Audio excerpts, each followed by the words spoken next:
Sir सबसे पहले अपना परिचय दें। मेरा नाम सत्येंद्र तोमर है और मैं राष्ट्रीय लोकदल में काम करता हूँ। सर बात करें 28 जुलाई है आज और एक महत्वपूर्ण दिन कहा जाता है, क्या है इस 28 जुलाई के पीछे का रहस्य? आज का दिन जो 28 जुलाई है वो भारत के इतिहास में सुनहरा दिन मानता हूँ मैं इसे, क्योंकि इस दिन हिंदुस्तान के नहीं पूरी दुनिया के किसानों के मसीहा भारत रत्न पूर्व प्रधानमंत्री चौधरी चरण सिंह जी ने भारत के 5वें प्रधानमंत्री के रूप में 28 जुलाई सन 1979 को भारत के प्रधानमंत्री की शपथ ली थी और उनको ये शपथ भारत के तत्कालीन राष्ट्रपति डॉक्टर नीलम संजीवा रेड्डी ने दिलाई थी। ये एक शपथ ग्रहण नहीं था, ये हिंदुस्तान के आम आदमी, आखिरी पंक्ति के व्यक्ति की ये सोच थी कि आज भारत के प्रधानमंत्री की कुर्सी पे गांव देहात, गरीब, आखिरी पंक्ति के किसान के बेटे को भारत के प्रधानमंत्री पद पर सुशोभित होने का मौका मिला है। तो इससे बड़ा दिन मैं सत्येंद्र तोमर अपने राजनीतिक जीवन में कोई नहीं मानता। और आज चौधरी साहब इस दुनिया में नहीं है, लेकिन चौधरी साहब का ये दिन हमेशा हमेशा स्वर्ण अक्षरों में भारत के किसानों के इतिहास में लिखा जाएगा। और जब भी किसान, गांव, गरीब, आखिरी पंक्ति के व्यक्ति की बात होगी, उसमें 28 जुलाई मील का पत्थर साबित होगा। सर किसानों के मसीहा आपने कहा, बात करें तो अब आरएलडी अपनी जीत से ही पिछड़ती नजर आई है, जो कि भाजपा को समर्थन देना पड़ा है। क्या लगता है कि अब चरण सिंह जी के नेतृत्व में चलने के लिए जयंत चौधरी कहीं ना कहीं पीछे हट रहे हैं? नहीं, जयंत चौधरी बिल्कुल पीछे नहीं हट रहे। मैं यहाँ भी, क्योंकि मैं तीसरी पीढ़ी में चल रहा हूँ, चौधरी चरण सिंह जी का जिस दिन निधन हुआ था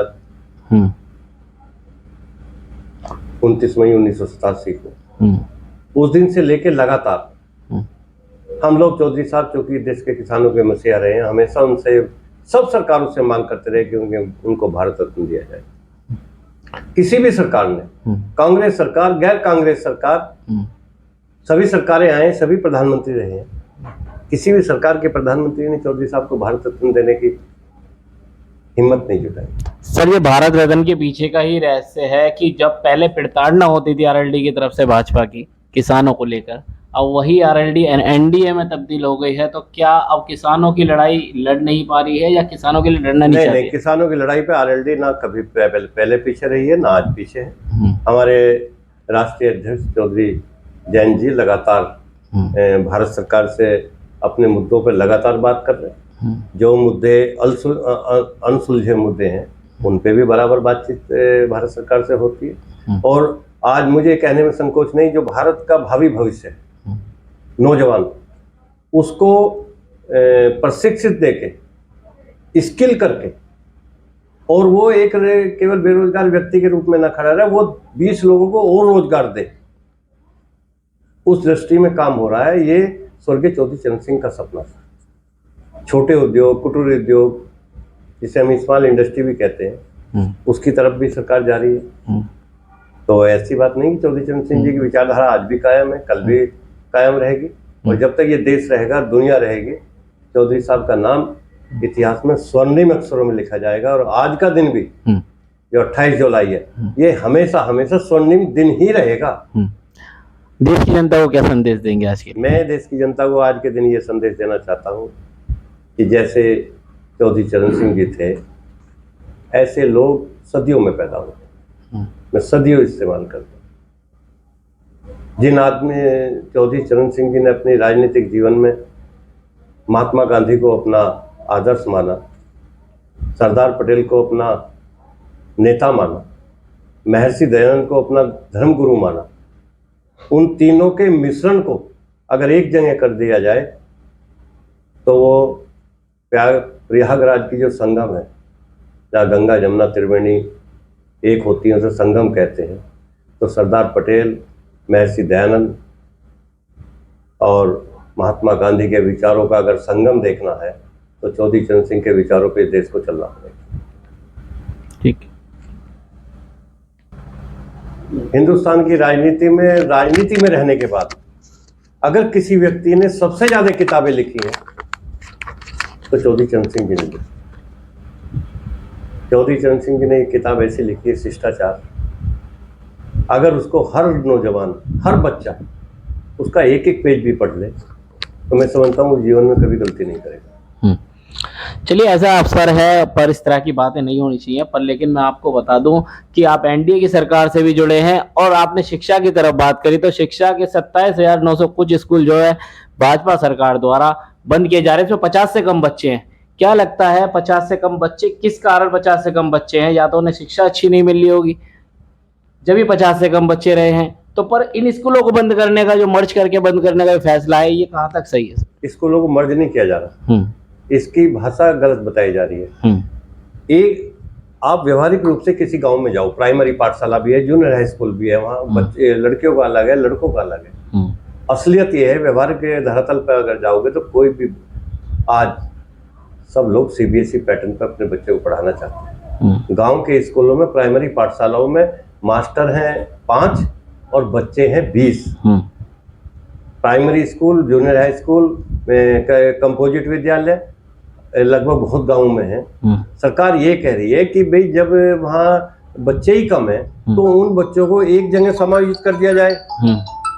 उन बच्चों को एक मिनट जरा विद्यार्थी का बोला रहा, तो कंपोजिट विद्यालयों को बंद करने का सवाल नहीं है। जो उसकी वो है ये कॉलेज, आप देख रहे हैं बहुत से स्कूलों की ये हालत हो गई कि उनकी छत तक गिरने को तैयार है। कई जगह एक्सीडेंटल बच्चे छतों के नीचे दबे हैं, तो उनको वो तो नहीं किया जा रहा, उनको केवल समायोजित किया जा रहा है बच्चों को। जब एक गांव में 4 स्कूल हैं और बच्चे वहाँ 50 हैं, तो ये चारों स्कूलों में 5-5 बच्चे रहे हैं और 5 टीचर रहे हैं, तो ये कहाँ का व्यवहारिक सर? तो पर फीस के अकॉर्डिंग बात की जाए तो लो फैमिली फीस कैसे वहाँ अवॉइड कर पाएगी? कौन सी लो फैमिली? कैसे? जैसे सरकारी स्कूल में लो फैमिली अपने बच्चों को पढ़ा रही है, तो प्राइवेट स्कूल तो फीस मांगता है, तो किस तरह से फीस को प्रोवाइड? सरकारी स्कूलों को बंद थोड़ा किया जा रहा है, सरकारी, ये गलत प्रचार किया, सरकारी स्कूलों को समायोजित किया जा रहा है। और उनमें जो बिल्डिंग रहेगी उन बिल्डिंगों में वहीं उसी गांव के आशा जो वर्कर हैं वे हैं, आपकी ये जो आंगनबाड़ी वाली है, उसमें ये हेल्थ वर्कर है, इन लोगों को जगह दी जाएगी। उन्हें सरकार उठा के कहीं ऐसा नहीं कर रही, डिमोलिश कर रही है, उन्हें खत्म कर रही है। उन्हें वहीं सरकारी योजनाओं के लिए उस भवनों को फिर दोबारा तैयार किया जाएगा। जो भवन बिल्कुल जर्जर हालत में हो चुके उनको डिमोलिश करके नई बिल्डिंग बनाई जाएगी, जीर्णोद्धार किया जाएगा। ठीक है, ना किसी टीचर को हटाया जा रहा। आपने हमारे चैनल को अपना कीमती समय दिया, आपका बहुत बहुत धन्यवाद। आपका भी बहुत बहुत धन्यवाद कि आपने हमें अपने चैनल पे बोलने का मौका दिया। जी, अब बादाम 2 मिनट बंद कर दियो। नमस्कार जी, अरुण जी, हमारे चैनल पर आपका स्वागत है। हम चाहेंगे हमारे दर्शकों को आप अपना परिचय देते हुए अपनी बात रखें। सबसे पहले तो मैं आपका हार्दिक धन्यवाद करता हूँ। मैं अरुण दहिया, एडवोकेट, क्षेत्रीय अध्यक्ष, प्रोफेशनल मंच, राष्ट्रीय लोक।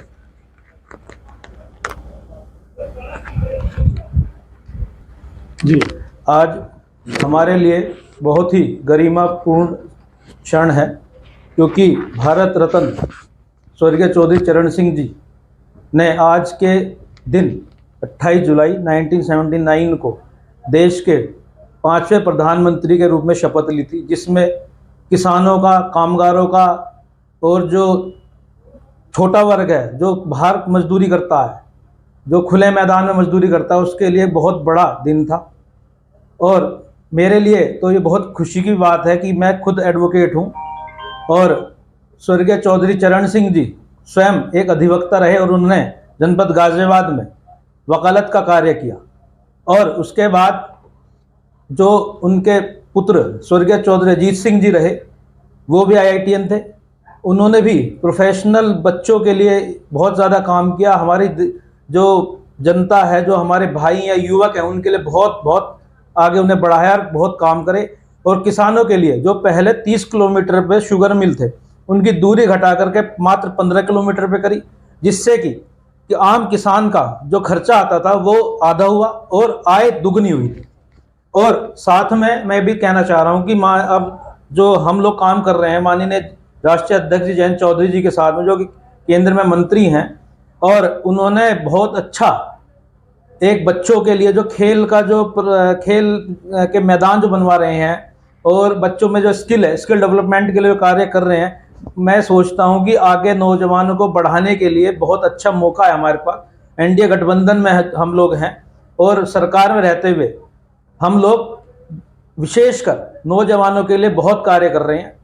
और मेरी ये खुद की आशा है, मैं ये चाहता हूँ कि भविष्य जो बच्चे हैं वो स्वर्गीय चौधरी चरण सिंह जी भारत रत्न जो हैं उनकी जो लिखी हुई किताबें हैं वो पढ़ें, और पढ़ने के बाद में आपको अपने आप ही एक ऐसी रुचि उत्पन्न हो जाएगी कि आपके मन में से जो आप चाहते हैं कि मुझे एक उज्जवल भविष्य अपना बनाना है, वो मैं बना सकता हूँ मात्र उनकी किताब पढ़ने से।